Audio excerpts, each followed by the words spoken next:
Milky mist. இதுதான், இது மட்டும்தான் பன்னீர்னா only மில்கி மிஸ்ட். கடந்த 2023ஆம் ஆண்டு அக்டோபர் 7ஆம் தேதி ஹமாஸ் இஸ்ரேல் மீது நடத்திய மோசமான தாக்குதலுக்கு இந்த போர் ஒரு முக்கியமான காரணமாக அமைந்தது. அந்த நாள் முதல் இன்று வரை பயங்கரமான நிகழ்வுகள் நடந்து கொண்டே இருக்கின்றன. ஆயிரக்கணக்கான மக்கள் பாதிக்கப்பட்டுள்ளனர். பலரும் இன்னும் சிறையில் அடைக்கப்பட்டுள்ளனர். பாலஸ்தீன மக்கள் கடுமையான வேதனையை அனுபவித்து வருகின்றனர். இப்போது உதவி பொருட்கள் சரிவர செல்லாததால் காசாவில் சிறிய குழந்தைகள் சாப்பாட்டின்றி தவித்து வருகின்றனர், நடக்க முடியாமல் போகின்றனர்.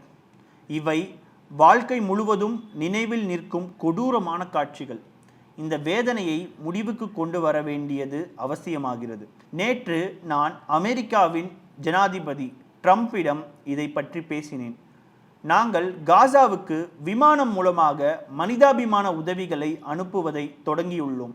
இன்று பிரிட்டன் நாட்டின் உதவி பொருட்கள் காசாவுக்கு வான் வழியாகவும் முக்கியமான சாலை வழியாகவும் சென்றுள்ளன. தினமும் குறைந்தது 500 லாரிகளில் காசாவிற்கு உணவுகள் செல்கின்றன. ஆனால் இந்த மனிதாபிமான நெருக்கடியை முடிவுக்கு கொண்டு வர ஒரே வழி நீடித்த சமாதான உடன்படிக்கையாகும். அதற்கு அமெரிக்கா, எகிப்து, கத்தார் ஆகிய நாடுகளுடன் இணைந்து ஒரு தற்காலிகமான உடன்படிக்கையை ஏற்படுத்த முயல்கிறோம். இந்த உடன்படிக்கை நிலைத்ததாக இருக்க வேண்டும். அது தொடர்ச்சியான அமைதிக்கு வழிவகுக்க வேண்டும். நாங்கள் எங்கள் பன்னாட்டு நண்பர்களுடன் சேர்ந்து ஒரு அமைதி திட்டத்தை உருவாக்கி வருகிறோம். இந்த திட்டம் காசாவுக்கு பாதுகாப்பும் நல்ல நிவாரணமும் வழங்கும். அதன் பின் 2 நாடுகள் தீர்வுக்கான பேச்சுவார்த்தைக்கு அடிப்படையாக அமையும். எங்கள் குறிக்கோள் பாதுகாப்பான இஸ்ரேல் மற்றும் வாழ்வதற்கும் உரிமையுள்ள முழுமையான உரிமை கொண்ட ஒரு பாலஸ்தீன நாடு ஆகியவை இணைந்து வாழும் நிலையை உருவாக்குவதே. ஆனால் இப்போது அந்த குறிக்கோள் மிகப்பெரிய அழுத்தத்திற்கு உட்பட்டுள்ளது. நான் எப்போதும் கூறியது போல 2 நாடுகள் தீர்வுக்கு உண்மையான முன்னேற்றம் ஏற்படும் மிக முக்கியமான தருணத்தில்தான் பிரிட்டன் ஒரு பாலஸ்தீனத்தின் நாட்டை அங்கீகரிக்கும்.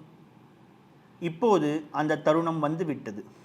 அதனால் நான் உறுதியாக கூறுகிறேன், செப்டம்பரில் ஐக்கிய நாடுகள் பொது சபையில் இஸ்ரேல் அரசு கீழ்காணும் முக்கியமான நடவடிக்கை எடுக்கவில்லை என்றால், அதாவது போர் நிறுத்தத்தை இஸ்ரேல் உடன்படவில்லை என்றால், காசாவில் உள்ள கொடூரமான சூழ்நிலையை முடிவுக்கு கொண்டு வரவில்லை என்றால், நாங்கள் பாலஸ்தீனத்தை அங்கீகரிக்கும் ஐநா சபையின் உடன்படிக்கையை நாங்கள் ஏற்றுக்கொள்வோம்.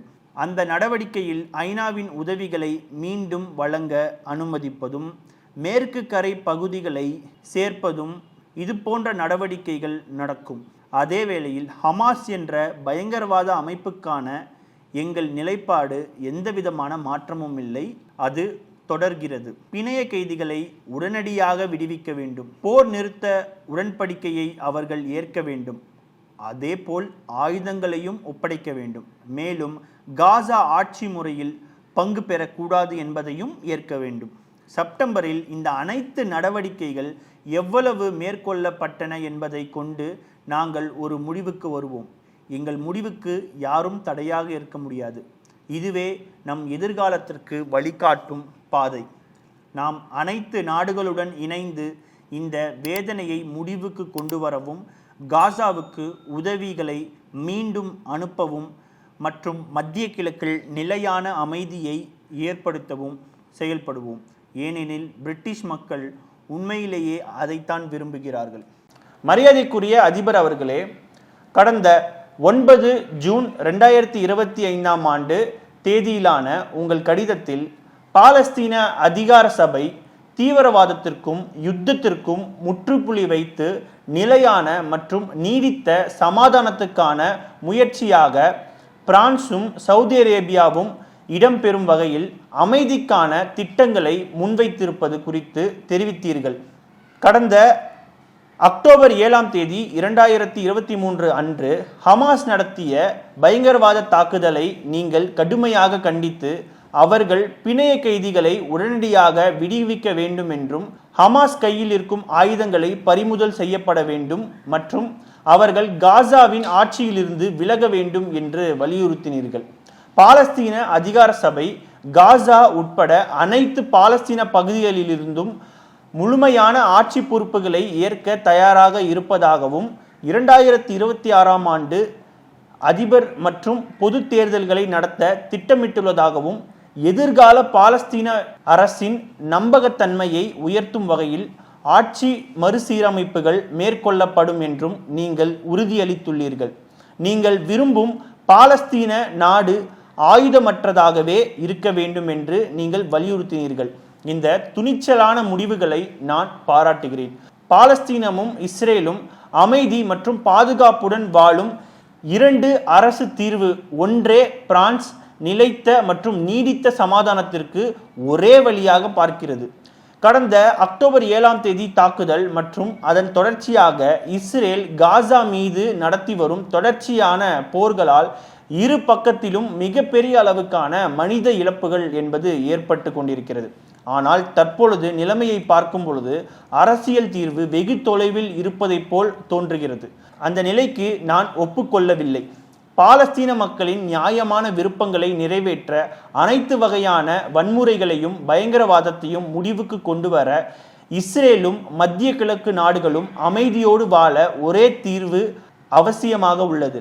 இந்த நோக்கத்திற்காக பிரான்சும் சவுதி அரேபியாவும் ஐநாவில் ஏற்பாடு செய்யும் உயர்மட்ட மாநாட்டின் வழியாக இரு நாடுகள் தீர்வை நடைமுறைப்படுத்துவதே முக்கிய குறிக்கோளாகும்.